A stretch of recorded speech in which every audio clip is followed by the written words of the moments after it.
यशोदा की 4 बेटियां थीं, सीमा, नीमा, गुड्डी और गुंजन। यशोदा की सबसे छोटी बेटी गुंजन आंखों से अंधी थी, इसीलिए यशोदा को सबसे ज्यादा चिंता उसी की रहती थी। यशोदा गुंजन को खाना खिलाते हुए बोली, पता नहीं मेरी गुंजन का भविष्य कैसा होगा। भगवान ने मेरी बच्ची की जिंदगी में अंधेरा ही क्यों लिख दिया। माँ, क्या सोचने लगी? खाना खिलाओ ना, बहुत भूख लगी है। हाँ, खिलाती हूँ बेटी, यह ले, खा ले खाना। यशोदा मेहनत मजदूरी करके किसी तरह अपनी 4 बेटियों का पेट पाल रही थी। सब ठीक ठाक चल रहा था कि तभी एक दिन वह बीमार पड़ जाती है और उसकी बीमारी ठीक होने की बजाय बढ़ती ही जाती है। एक दिन उसकी तबीयत कुछ ज्यादा खराब होती है तो वह सीमा को बुलाकर कहती है, बेटी, मेरे मरने के बाद गुंजन का अच्छे से ख्याल रखना। इस बेचारी अंधी का तुम बहने ही सहारा हो। माँ, तुम ऐसा क्यों बोल रही हो? माँ, तुम्हें कुछ नहीं होगा। माँ, हम 4 बहनें तुम्हें कभी नहीं मरने देंगी। काश ऐसा हो सकता मेरी बच्चियों। मैं तो अब चली तुम्हें छोड़कर। अपना ध्यान रखना मेरी बच्चियों। यह कहते कहते यशोदा की सांसें थम जाती हैं और उसकी 4 बेटियां चीख उठती हैं। यशोदा के मरने के बाद उनकी टूटी फूटी झोपड़ी में कोई आग लगा देता है और उसकी 4 बेटियां बेघर होकर भूखी प्यासी भटकने लगती हैं। दीदी, बहुत भूख लगी है, कुछ खाने को दो ना। गुंजन, यहाँ तो कुछ खाने को है नहीं बहन, थोड़ा आगे चलते हैं, शायद खाने को कुछ मिल जाए। तेज धूप, गर्मी का कहर और नंगे पांव चलते चलते 4 बहनें कुछ आगे आती हैं तो देखती हैं कि रास्ते में एक जगह भंडारा लगा है। अरे, यहाँ तो भंडारा लगा है, फिर तो हम 4 बहनों को पेट भर कर खाना मिल ही जाएगा। मैं तो खाना खाकर ही पानी पीऊंगी दीदी। हाँ हाँ, पी लेना, पर पहले भंडारे की लाइन में तो लगो। यह कहकर 4 बहनें भंडारा खाने के लिए लाइन में लग जाती हैं, मगर उनका नंबर आते आते भंडारे का सारा भोजन खत्म ही हो जाता है और भंडारा बांटने वाला कहता है, लो, अब तुम्हें क्या दूं? खाना तो खत्म ही हो गया है। क्या? कुछ भी नहीं बचा है अंकल? अब बस 2 पूड़ियां और थोड़ी सी सब्जी बची है। हम 4 बहनों ने कई दिनों से कुछ नहीं खाया। हमें ये 2 पूड़ियां और वो थोड़ी सी सब्जी ही दे दीजिए। थोड़ा पहले आ जाती तो तुम सबको पेट भर खाना मिल जाता, पर अब क्या हो सकता है। अब ये लो पूड़ियां और सब्जी, तुम्हारी किस्मत में इतना ही लिखा था। भूख से बेहाल तो 4 बहनें थीं, मगर वे गुंजन को भूख से तड़पता नहीं देख सकती थी। इसीलिए सीमा गुंजन से कहती है, गुंजन, ये पूड़ियां और सब्जी तुम खा लो। क्यों दीदी, क्या तुम नहीं खाओगी? अरे नहीं गुंजन, हमें अभी भूख नहीं लगी है।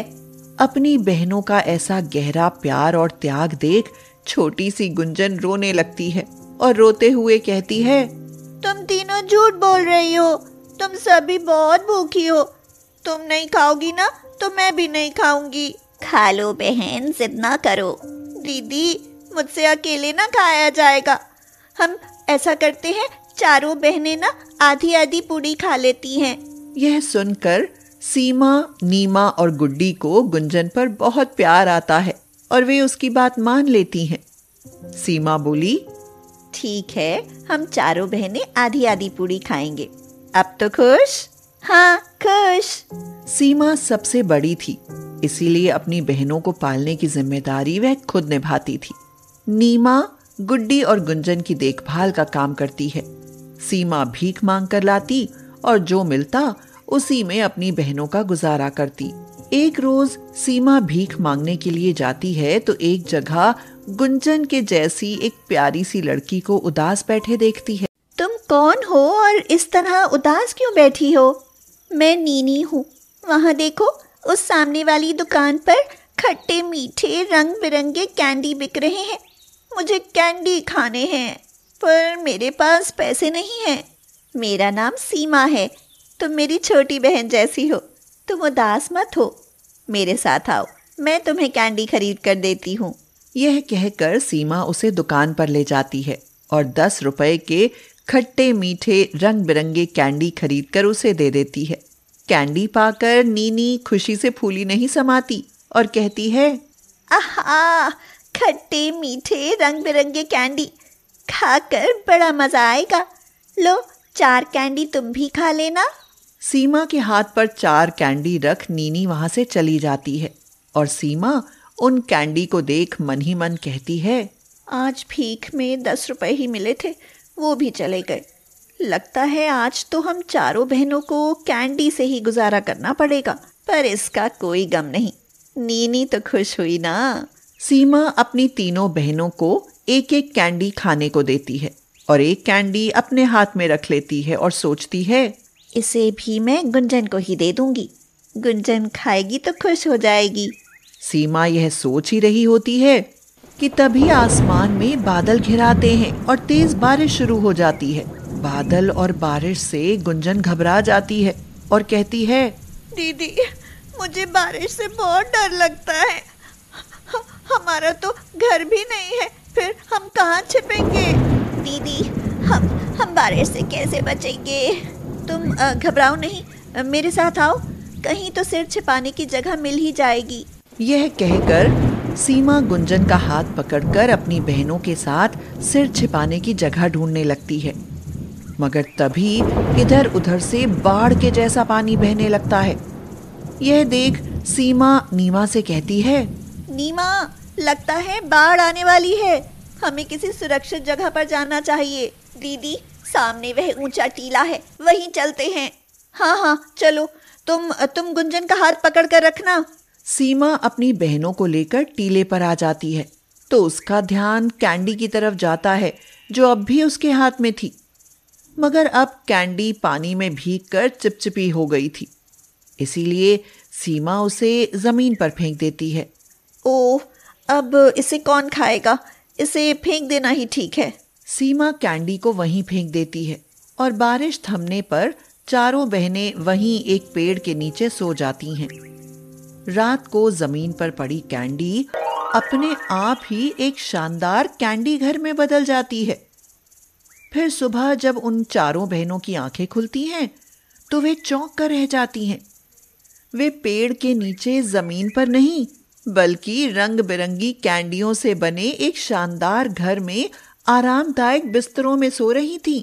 अरे, ये तो कैंडी से बना घर है। देखो तो कैसी रंग बिरंगी कैंडी है। पर यह कैंडी घर और ये आरामदायक बिस्तर सब कहाँ से आए दीदी? नीमा यह कह ही रही होती है कि तभी नीनी वहां आ जाती है। सीमा नीनी को देखकर चौंक जाती है और पूछती है, अरे नीनी, तुम यहाँ? मैं नीनी नहीं, जिनी हूँ, खट्टे मीठे रंग बिरंगे कैंडी खाने वाली नन्ही नटखट जिनी। यह कहते कहते नीनी सचमुच ही जिनी में बदल जाती है। अपने सामने सचमुच की जिनी को देख चारों बहनें आश्चर्यचकित रह जाती हैं। सीमा जिनी से कहती है, जिनी, तुमने हम पर यह उपकार क्यों किया? क्योंकि तुम गरीब भिखारी होकर भी बड़े दिल वाली हो सीमा, पर आज के बाद तुम भिखारी नहीं रहोगी। मैंने तुम्हारे कैंडी घर में लाजवाब कैंडी के खजाने भर दिए हैं। तुम चारों बहनें कैंडी बेचकर कमाई करना और सुख से रहना। यह सुनकर गुंजन जिन्नी से कहती है, पर जिन्नी रानी, मैं तो अंधी हूँ, फिर मैं कैंडी कैसे बेच पाऊंगी? मैं तुम्हारी आंखों को अभी ठीक कर देती हूँ। यह कहकर जिन्नी गुंजन की आंखें ठीक कर देती है और गुंजन खुशी से उछलने लगती है। फिर उस दिन के बाद उन चारों के जीवन में कोई दुख नहीं रहता। चारों बहनें अपने कैंडी घर में खुशी खुशी रहने लगती हैं। माया बहुत ही गरीब औरत है जिसने सुमन और संध्या को बहुत ही प्यार और लाड से पाल पोस कर बड़ा किया था। उसके पति का देहांत दिल का दौरा पड़ने की वजह से हो गया था। तब से माया ने लोगों के घरों पर झाड़ू पोछा करके अपने दोनों बेटियों को पाल पोस कर बड़ा किया था। लेकिन माया के साथ एक बहुत बड़ी परेशानी थी। माया की बड़ी बेटी सुमन लड़कों की तरह रहना पसंद करती थी। एक दिन वह मिट्टी में सनी हुई घर आती है तो उसकी माँ माया उसके कान मरोड़कर कहती है, अरे सत्यानाश हो तेरा, कितनी बड़ी हो गई है लेकिन फिर भी रहन सहन की शर्म नहीं है। ऐसे में कौन तुझसे शादी करेगा? कान छोड़ो, मुझे बहुत दर्द हो रहा है। अब क्या अपनी खुद की बच्चों की जान लेकर मानोगी? जब अखाड़े में बड़े बड़े पहलवानों और मुस्टंडों को उठाकर पटकती है तब तुझे दर्द नहीं होता। अभी तेरा कान क्या मरोड़ दिया कि तुझे दर्द हो रहा है? किससे पूछकर तूने अपने यह बाल आदमी की तरह कटवाए?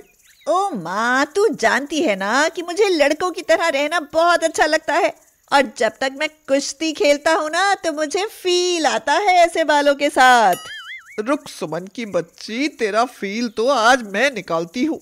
माया यह बोलकर भागती हुई सुमन के ऊपर चप्पल फेंक कर मारती है और वह चप्पल जाकर माया की छोटी बेटी संध्या की पूजा की थाल पर गिरती है और थाल जमीन पर गिर जाती है।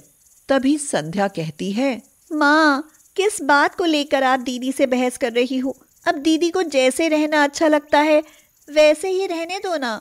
एक तू है सुमन की छोटी बहन जो बिल्कुल लड़कियों की तरह रहती है, संस्कारी है, घर का सारा काम करती है, और तेरे बाल देख कितने घने और काले हैं।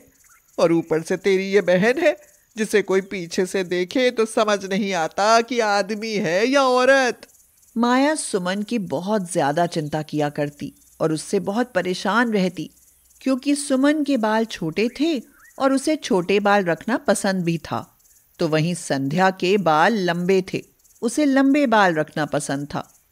एक दिन की बात है, सुमन और संध्या एक साथ सो रहे होते हैं कि संध्या जैसे ही करवट लेती है, संध्या के बाल सीधा सुमन के मुंह पर लगते हैं और सुमन चीखते हुई कहती है, कितनी बार बोला है संध्या, अपने झाड़ू जैसे बाल अपने पास रखा कर। संध्या उसकी बातों का कोई भी जवाब नहीं देती क्योंकि वह गहरी नींद में होती है। सुमन कहती है, मेरी बड़े बालों वाली बहन ऐसे नहीं सुधरने वाली है, मुझे ही इसे सबक सिखाना होगा। सुमन यह बोलकर संध्या के बाल कैंची से कुतर देती है। अगले दिन जब संध्या जागती है और अपने बिगड़े हुए बालों की हालत देखती है तो बहुत चिल्लाती है और सुमन से खूब हाथापाई करती है। लेकिन संध्या के बालों की ग्रोथ अच्छी थी। कुछ ही महीनों में उसके बाल फिर से बड़े हो जाते हैं। एक दिन जब तीनों बैठकर खाना खा रहे होते हैं कि तभी सुमन के खाने में एक बड़ा सा बाल आता है और वह कहती है, अरे संध्या, कितनी बार बोला है तुझसे बाल बांध कर खाना बनाया कर। देखा, तेरे सारे बाल तो खाने में आ जाते हैं, पता नहीं तेरे सर पर और बाल कैसे उग रहे हैं। हाँ मेरे बच्चे, खाना बाल बांध कर बनाया कर। हम तो फिर भी तुझे प्यार से समझा रहे हैं। ससुराल जाएगी तो सास चिमटे से मारेगी, वह भी गरम चिमटे से। ओ माँ, आपको परेशानी क्या है? बाल हो तो दिक्कत, ना हो तो दिक्कत। भगवान ही बाल बाल बचाए आपसे। हाँ। एक बार सुमन रात के समय कहीं रास्ते से आ रही होती है, तभी उसे दिखता है कि दो गुंडे एक आदमी को परेशान कर रहे थे और उसका पर्स छीनने की कोशिश कर रहे थे। केशव कह रहा था, बोल दिया ना, ये मेरी मेहनत की कमाई है, मैं तुम्हें एक फूटी कौड़ी नहीं दूंगा। और ये पर्स मेरी बीवी ने मुझे गिफ्ट किया था, ये उसकी आखिरी निशानी है, इससे छूने की तो सोचना ही मत। भले ही मैं अपनी जान दे दूं, पर यह तुम्हें नहीं दूंगा। इन लोगों की इतनी हिम्मत कि मेरे इलाके में दादागिरी कर रहे हैं, मुझे इस आदमी की मदद करनी होगी। सुमन यह बोलकर उन गुंडों के पास जाती है और दोनों को बहुत बुरी तरह मारती पीटती है। यह सब देखकर केशव को बहुत खुशी होती है और केशव सुमन का धन्यवाद करते हुए कहता है, बहुत बहुत शुक्रिया बेटी, तुम सच में बहुत अच्छी हो। आज तुम नहीं होती तो न जाने क्या हो जाता। कुछ नहीं होता अंकल जी, अच्छे लोगों का साथ हमेशा भगवान देते हैं, तभी तो देखो उन्होंने आपकी मदद के लिए मुझे भेज दिया। तुम बहुत अच्छी हो बच्ची, हर लड़की को तुम्हारी तरह होना चाहिए, जो बहादुरी से सबका सामना करे। भगवान तुम्हारा भला करे। शुक्रिया अंकल। अरे मैं तो आपसे पूछना ही भूल गई, आप ठीक तो हैं ना? आपको कहीं चोट वोट तो नहीं लगी? मैं आपको कहीं छोड़ दूं? नहीं मेरे बच्चे, मुझे पास ही जाना है, मैं चला जाऊंगा। तुम भी अपना ख्याल रखना और समय से घर पहुंच जाओ। केशव ये बोलकर वहां से चला जाता है, जिसके बाद सुमन भी अपने घर आ जाती है। कुछ दिनों के बाद माया सुमन के पास आकर कहती है, सुमन, कल तुम्हारे लिए ना एक बहुत अच्छे परिवार का रिश्ता आ रहा है और मैं चाहती हूँ कि तुम्हारा रिश्ता पक्का हो जाए और तुम भी अब अपना घर बसा लो। तुम्हारी शादी होगी तभी तो संध्या का नंबर आएगा। ओ माँ, मैंने तो कभी शादी करने से मना ही नहीं किया। अब हर कोई मेरे छोटे बाल देखकर मुझे रिजेक्ट और संध्या को सिलेक्ट करके चला जाता है, तो उसमें मेरी क्या गलती। मेरे पास इस बात का भी हल है। तभी माया अपने पल्लू में छुपी हुई विग निकालती है और सुमन को देते हुए कहती है, यह ले मेरे बच्चे, और तुझे मेरी कसम है, मना मत करियो। मैं नहीं चाहती कि यह रिश्ता भी तेरे छोटे बालों की वजह से टूट जाए, इसलिए मैं चाहती हूँ कि यह विग लगाकर तू लोगों के सामने आए ताकि वह लोग तुझे पसंद करके चले जाएं। हाँ। माया की कसम के आगे मजबूर होकर सुमन को अब उसकी बात माननी पड़ती है। अगले दिन सुमन को देखने लड़के वाले आते हैं। माया कहती है, भाई साहब, आप तो कुछ खा ही नहीं रहे, कुछ खाइए ना। तो केशव ने कहा, खाना वाना तो होता रहेगा बहन जी, पहले लड़की को बुलाएं जिस काम के लिए हम यहाँ पर आए हैं। केशव ने यह बोला था कि तभी संध्या के साथ सुमन सिर में विग लगाकर उनके सामने आती है। लेकिन जैसे ही वह लड़के वालों को देखती है, उसके होश उड़ जाते हैं, क्योंकि लड़के का बाप कोई और नहीं, वही केशव था जिसकी मदद सुमन ने की थी। अरे आप? अरे बेटी, ये तुम्हारा घर है, मुझे तो पता ही नहीं था, लेकिन तुम्हारे बाल। माया ये सब सुनकर पक जाती है। उसे कुछ भी समझ नहीं आता कि वह क्या करे। उसने कभी नहीं सोचा था कि केशव सुमन एक दूसरे को पहले से जानते होंगे। अब माया शर्म से नजर झुका लेती है और कहती है, आप मेरी बेटी को कुछ भी मत सुनाइए, ये सारी मेरी करनी धरनी है। मैंने ही इसे बोला था कि विग लगा ले, क्योंकि हर कोई मेरी बड़ी बेटी के छोटे बाल देखकर उसके रिश्ते के लिए मना कर जाता था और मेरी छोटी बेटी संध्या के लिए हाँ कर देता था। इसीलिए मैंने ही इसे अपनी कसम देकर यह सब करने को कहा। जैसा सब करते हैं मैं भी वैसे ही करूँगा। मैं भी आपकी छोटी बेटी संध्या का हाथ अपने बड़े बेटे के लिए मांगना चाहता हूँ। अंकल, मुझे तो लगा था आप बाकी लोगों से अलग होंगे, लेकिन आप भी उन्हीं लोगों में से निकले जो कि मेरे छोटे बाल देखकर मुझे जज कर रहे हैं। अंकल, भले ही हम दोनों बहनों में कभी कभी बालों को लेकर कितना भी झगड़ा होता हो, लेकिन कभी भी मैं अपनी बहन के लिए आए हुए लड़के के रिश्ते से शादी नहीं कर सकती। हमें माफ कर दीजिए। अरे मेरी पूरी बात तो सुन लो। मैं आपकी छोटी बेटी का हाथ अपने बड़े बेटे पवन के लिए मांगना चाहता हूँ, लेकिन मेरा छोटा बेटा सुधीर सुमन की तरह ही चंचल है और अपनी फिटनेस का बहुत ध्यान रखता है, और उसे सुमन के जैसी प्रैक्टिकल और मॉडल लड़की ही पसंद है। इसलिए मैं अपने छोटे लड़के का हाथ सुमन के लिए मांगना चाहता हूँ। अगर आपको कोई ऐतराज ना हो तो। मुझे कैसे ऐतराज होगा भाई साहब? एक गरीब माँ के लिए इससे बड़ी क्या बात हो सकती है कि भगवान ने एक की जगह उसकी दोनों बेटियों के लिए एक ही घर से रिश्ता भेज दिया। अरे तो फिर नेक काम में देरी कैसी बहन जी, जल्दी से मुहूर्त निकलवाइए और दोनों बेटियों को विदा करने की तैयारी कीजिए। लेकिन हाँ, अब आप कभी भी सुमन को विग लगाने के लिए नहीं कहेंगी। वो जैसी है वैसे ही करोड़ों में एक है। केशव की बात सुनकर सुमन शर्मा जाती है और उसके बाद में माया भी दिल से अपने दोनों बेटियों की शादी करती है और उन दोनों को खुशी खुशी उनके ससुराल के लिए विदा भी कर देती।